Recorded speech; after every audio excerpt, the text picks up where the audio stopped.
The last shot at Germantown.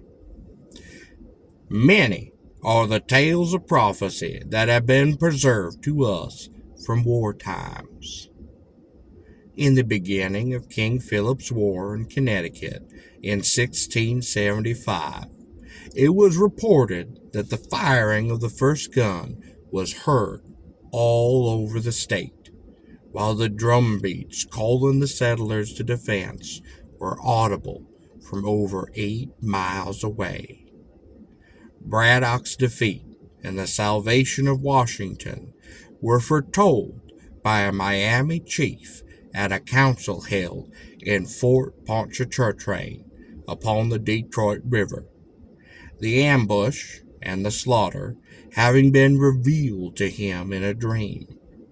The victims of the battle, too, had been appraised, for 1 or 2 nights before the disaster, a young lieutenant in Braddock's command saw his fellow officers pass through his tent, bloody and torn. And when the first gun sounded, he knew that it spoke the doom of nearly all of his comrades. At Killingly, Connecticut, in the autumn, before the outbreaks of the Revolution, a distant roar of artillery was heard for a whole day and a whole night in the direction of Boston, mingled with the rat-a-tat rattle of musketry, and so strong was the belief that war had begun and the British were advancing, that the Minutemen did muster to await orders. It was afterward argued that these noises came from an explosion of meteors, a shower of those missiles being then in progress, invisible, of course, in the daytime, just after the signing of the Declaration of Independence. The royal arms upon the spire of the Episcopal Church at Hampton, Virginia, was struck by lightning. Shortly before the surrender of Cornwallis, a display of northern lights was seen in New England, the rays tracking the form of a cannon facing southward. In Connecticut, 64 of those guns were counted. At the Battle of Germantown, the Americans were engaged by the killing of one of their men who had gone out with a flag of truce.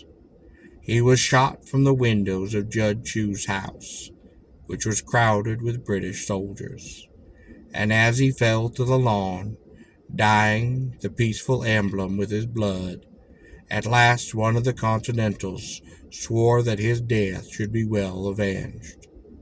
The British reinforcements, 16,000 strong, came hurrying through the street, their officers but only half-dressed.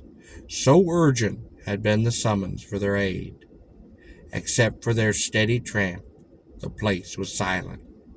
Doors were locked and shutters bolted, and if people were within doors, there was no sign of them at all visible. General Agnew alone of all the troops seemed depressed and anxious. Turning to an aide as they passed the menaced graveyard, he said, "This field is the last that I shall fight upon."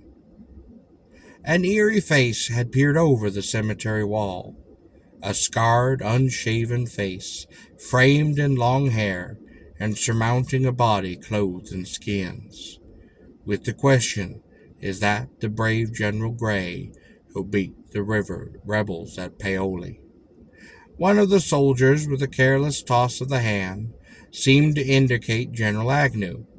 A moment later there was a report, a puff of smoke from the cemetery wall, and a bullet whizzed by the head of the general, who smiled wanly to encourage his men. Summary execution would have been done upon that stranger had not a body of American cavalry dashed against the redcoats at that moment, and a fierce contest was begun. When the day was over, General Agnew, who had been separated from his command, and in the confusion of battle had come past the graves again, tired and depressed, He drew rein for a moment to breathe that sweet air, so lately fouled with the dust and smoke, and to watch the gorgeous light of the sunset. Again, like a malignant genesis of the place, that savage-looking stranger arose from behind the wall, and a sharp report broke that quiet evening, and awoke a clattering echo from the distant horses. A house plunged, and General Agnew rolled from his saddle, dead, the last of the victims in that strife at Germantown.